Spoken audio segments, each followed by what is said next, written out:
Hey everybody in YouTube land, as you can see, we are back in Pennsylvania at our home on the land. And we've only been gone for about 3 days and we miss it already.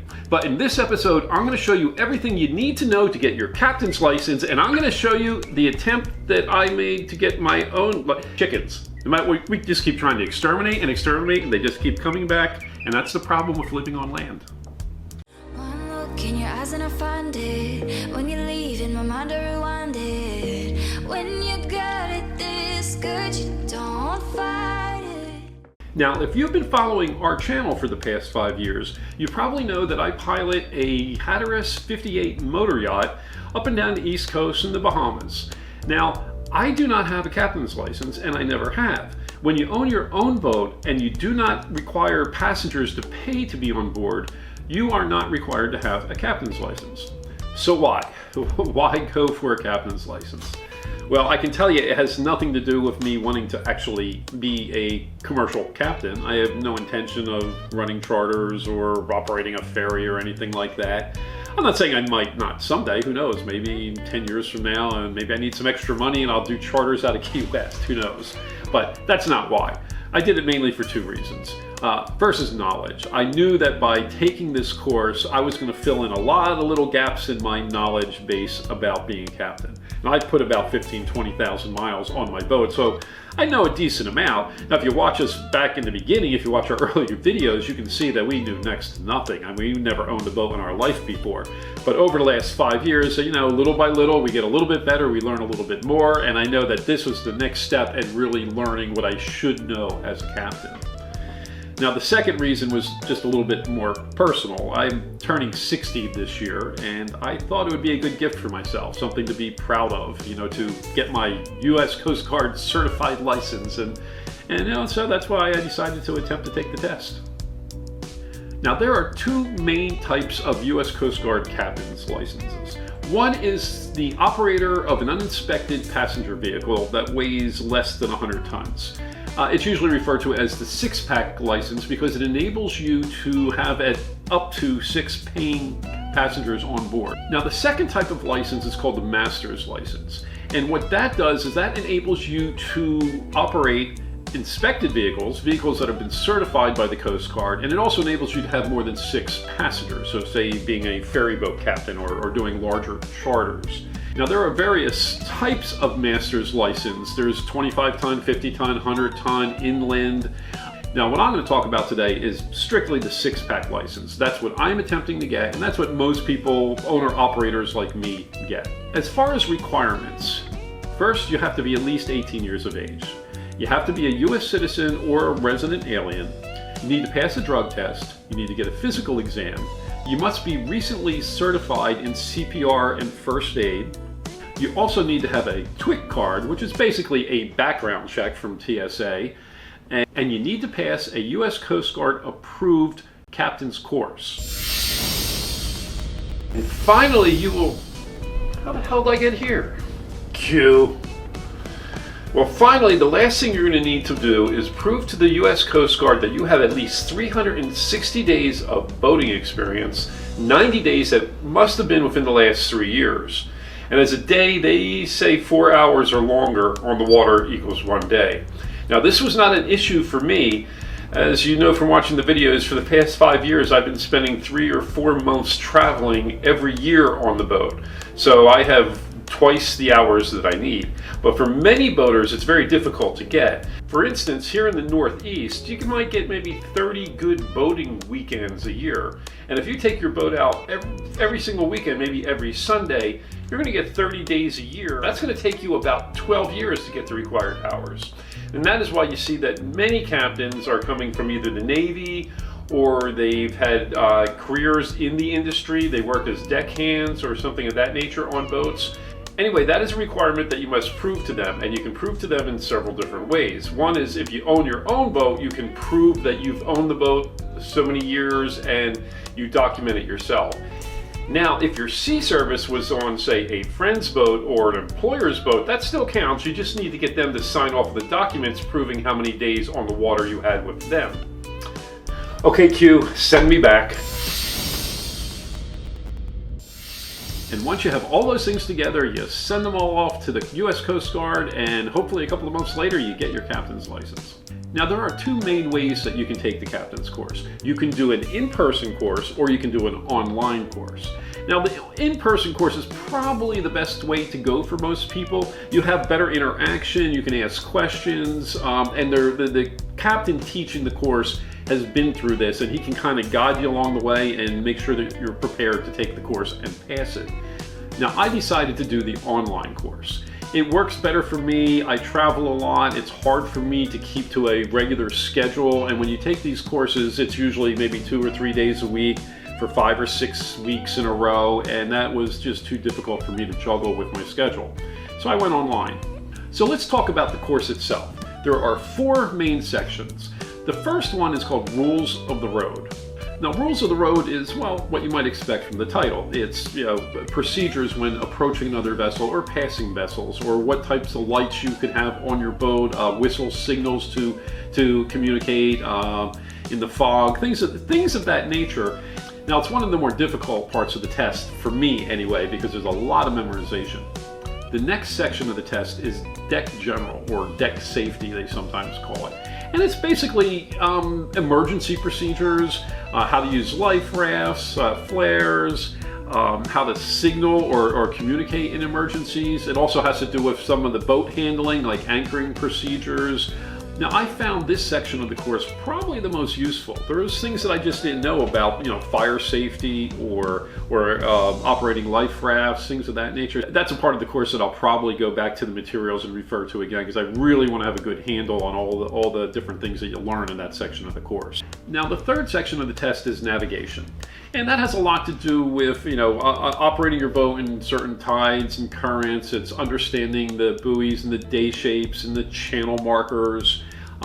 It's what the name implies. And I also learned a lot from this section as well. As much time as I put on the water, you would think I would know everything I would need to know for navigating.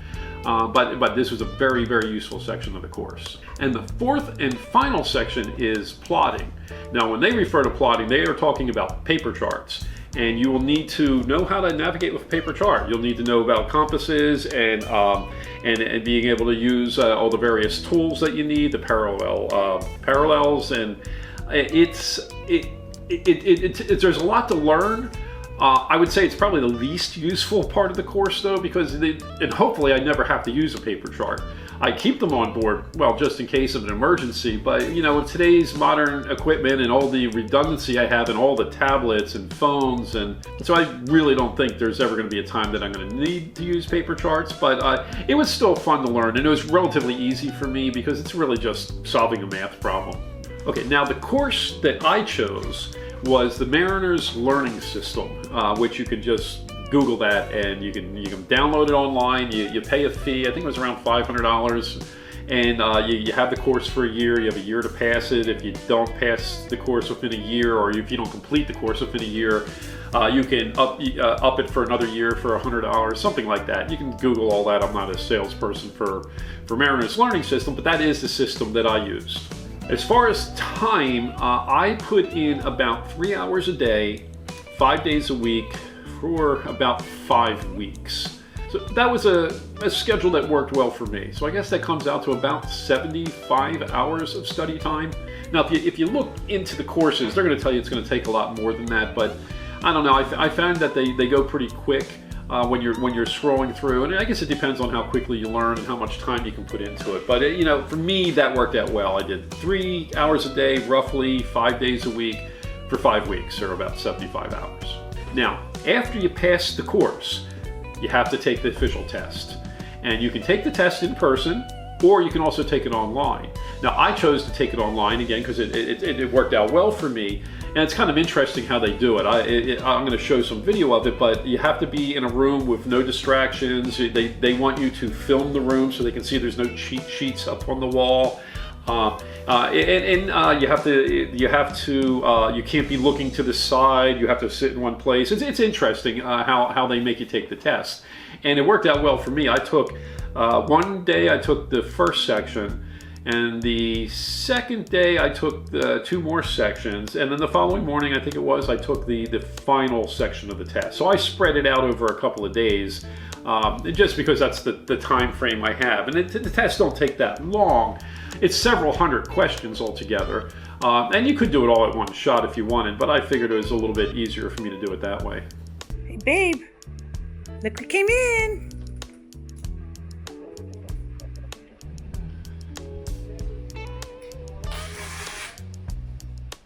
And here we go.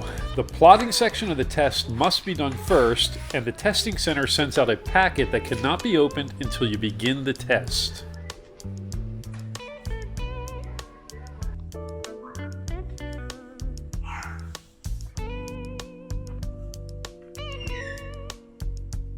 Well, I just finished the online test for the chart plotting section of the captain's 6-pack license test, and I think it went well. It was very similar to the online practice tests that I took through with Mariner's Learning System online course. In fact, I think a couple of the questions were exactly the same. You're looking at maybe 3-4 pretty easy ones. In other words, find the latitude and the longitude and what's there and describe it. Is it a lighthouse? Is it a boulder? What's the depth? That type of question. They're easy. And I guess the rest of the questions are figuring out things like if you're going from point A to point B, what is your magnetic compass heading? Maybe what is your estimated time of arrival? How many miles? That's from one point to another point. Just math problems, and generally I'm pretty good at math problems. So I think I did well. We'll see. They didn't give me the answers right away. I hope they would, but you're supposed to fold up the map, the chart that you're using, and put all your notes all in an envelope, seal it, and send it back to them for them to have it reviewed. And so I'm gonna have to wait about 4 or 5 days before I know whether I passed, but I'm feeling pretty good about it. Okay, well, I just finished taking the other 3 parts of the 4-part captain's exam. And well, I'm not sure. We'll see. I can give you my assessment of the test compared to, say, the online course that I took through Mariner's Learning. The plotting part was pretty straightforward, exactly what I expected, and I'm anticipating that I did fairly well on that. I hope I passed. The Navigation General, that one is the one I'm unsure of. Navigation General, which I thought I knew well, I took all the quizzes 6-7 times each until I got 100 on all of them. I took the module exams, but there were at least 15 questions on that exam that were not in my online learning course that I had never seen before. Several of them I couldn't even find the answer to when I went back into the material, so I don't think the material was provided. So I'm a little bit iffy on that one. The things I knew well, but 15 new questions. I'm hoping I got some of them right. We'll see. And, well, let's see. The Deck General, Deck Safety General, I know I passed that. The questions were pretty much right on with what I saw in my practice exams. And I'm sure I did a passing grade at least on that. And by passing grade, I should mention that on the chart plotting, you need to get at least a 90. The Navigation General, the Deck Safety, you only need a 70% to pass. So I'm not worried about the Deck Safety. Navigation, well, that's going to be close to 70 because of those 15 questions. And the one I just finished now is the Rules of the Road, which is the one I dreaded the most. Mostly because it's basically memorization. Chart plotting, things like that, that's just math problems. I've always been good at solving problems. Rote memorization, not one of my strong points. It's going to be close. I think I did well. There were only a couple of questions that I had never seen before. And, I used my best logic to kind of figure out what the correct answer would be. So I'm not 100% sure. Now, I've sent off the packet that I need to send back to Mariner's Learning. They're over in Princeton, and they need to get it. They will not give me the results. I have no idea, even though the computer could tell me if they let it. They're going to look at the packet that I sent back, which included the chart that I used for the plotting section and my notes. I guess they want to look at it and make sure I really did the math. They want to see the work. And then they're going to notify me in 3 to 5 days. So I have about 3 to 5 days to wait and see if I pass this. And I'm going to say I'm feeling reasonably, maybe 80% confident. I don't know. We'll see. You don't look too confident. Yeah, I know. If I knew every question, which I hoped I would be confident. I'm confident in the things that I knew. It's the surprise questions that I did not expect, and I would have prepared for them, and I would have had that knowledge had I known they were in there. So, as far as this course goes, I'll give it a B. It's we'll see. If I pass, maybe I'll revise that to an A. Mm-hmm. But as of not knowing whether I passed or not, I'd give the course a B. There were some mistakes in it. I saw grammatical errors, things repeated more than once. I did like one of the aspects of the course that they wouldn't let you use the flashcards until you passed the quiz. I would have rather seen that in reverse. So we'll see. I'd give it a B. It's a good course. If I pass, I'll like it even better. The tests were a little bit strange, and one of the reasons I'm concerned about the one is that there was one of the questions that had 3 of the answers the same. So like A and C and D, it's a 4 choices were the same answer word for word, and B was different. Now the correct answer was one of those 3, and I don't know whether hitting which one would have given me the correct answer, but they were written word for word. That seems like an error. Why wouldn't there be 3 of the same answers on the same question? To trick you. Well, I don't know. See if you're paying attention. I don't know who typed those. Was it Mariners Learning Center, or is it actually the Coast Guard that they're taking them from? I don't know. But I did see, things like that take place, and that's why I'm kind of giving the course a B. We'll see. We'll see how it goes. Yeah. Okay, so what happens after you take the test? Well, you have to fill out an application and send in your certification for CPR, the report from your doctor for your physical, your drug test, your TWIC card, your application fee, and then you're going to wait a couple of weeks, and they're going to send it all back to you, and you're going to get your license. Now, when I say send it in, what they actually want you to do is send it in digitally. They don't want you to mail it. They want you to scan all the documents and then send it to them through an email, which worked out perfectly fine for me. And then they have it. You're not worried about it being lost in the mail and wasting a lot of time. So how much did all this cost? Well, for me, it came out to about $1,000. That included the cost of the course, doctor visits, the CPR training, the application fees. All came out to about $1,000, and that's not really too bad. Now, if you were to take an in-person course, you're going to pay more than that. You'll probably pay closer to $1,500, probably just for the in-person course. But when you do it online, it is less expensive. Okay, well, what about the results? Did I pass? Well, here's the score. I am happy. I did much better than I thought I was going to do. I was a little bit nervous, especially about the rules of the road section. But everything came in good, and I say the online course I took, Mariners Learning System, I was rating them as a B before. I'm going to give them a B plus now because I passed. So anyway, take your captain's license. So even if you don't want to go through the whole rigmarole and get pay the fees and do all that other stuff, just for the knowledge alone, it was well worth the effort to me. So I hope you enjoyed this video, and if you have any questions, just feel free to message us. I try to answer every question that we get. And please like, subscribe, ring the bell, become a Patreon. I don't know, visit us on Facebook, or if you see us on the water, be sure to say hi.